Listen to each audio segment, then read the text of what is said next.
WD team, welcome back to another match reaction. Final away game of the season. Finished Sunderland 2, Watford 2. Another situation where Watford were 2-0 up and threw it away, as we saw earlier in the season against Reading and against Coventry on Easter Monday. First away game in a while I've missed, actually. So I'm doing it from my bedroom today rather than from walking back from the station or on the train, as we've so often seen this season. But as I say, really frustrating yet again. Team news came out and obviously addressed the situation with João Pedro. First of all, we know he's going to Brighton. It's pretty much done, it seems.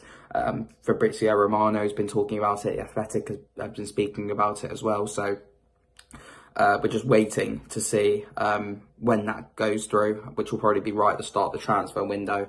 Unlikely we'll see João Pedro in a Watford shirt again, albeit Chris Wilder did say before kick-off that we could see him involved next week against Stoke City. So we knew João Pedro wasn't going to be involved today, but Watford season was done, so there was speculation maybe the kids will play, but we didn't. We saw Christian Kabasele captain the side, Porteous, Asprilla came into the side as well, and Hamza Chowdhury came back in as well. But as I say, it didn't really matter, this game, for Watford at least, but for Sunderland it was a huge game for them because they needed to get something to get back into the top six. They'll be really unhappy if they didn't get the 3 points, but I suppose for them, a point is better than none.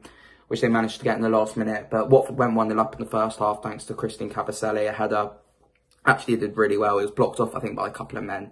Managed to get his head to it and put it right in the top corner. Really, really good. And I thought we were quite good in that first half, actually, particularly defensively. Ryan Andrews was outstanding, I thought, while he was on the pitch. I thought both centre-backs were really good. Kamara at times, I think that left-hand side, Kamara and Sema, were the weak link at points, but on the whole did okay in that first half. Chowdhury was really good as well, I thought. And I was happy going into the break at half time. Watching it with my Sunderland mate, I said before the game I didn't think we'd show any sort of levels of fight that we did show in that first half. So second half we sort of started off in a similar vein. We saw Watford went 2-0 up. Ryan Porteous had another really good ball in from Imran Louza. Glancing header from Porteous, and he was able to get it into the bottom corner, and we pretty much seemed in control from that point because Sunderland didn't really offer anything. But within a minute or two after Porteous scored that goal, former Watford boy Ucko scored against us to get Sunderland back into it. Obviously, he scored no goal earlier in the season against us, so I'm sure he'll be happy to get onto the right side of the score sheet. And from that point, I think every Watford fan in the back of their head knew that what was going to happen next. And we did make them wait, to be fair. They didn't really create too much, but then an amazing goal, I think, from Roberts, cutting inside. We didn't really we failed to clear our lines. I think Chowdhury, Jack Clark sort of did a fake shot on the edge of the box. Chowdhury took out Imran Louza, I think it was.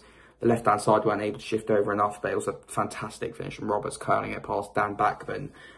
So 2-2, big point for Sunderland in their hope for a playoff place, albeit, as I said before, they probably wanted all three. They needed all three to secure a place back in the playoffs. But I'm wearing this shirt today, to be fair, which is one of the only positives of the season. And another one, again, there's only one game left, home at Stoke to next week on the bank holiday Monday.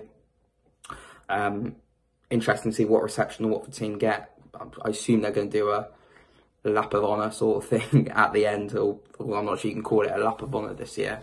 But again, I'm just frustrated because we just can't seem to hold on to a lead, even when we look like we're in control in a game.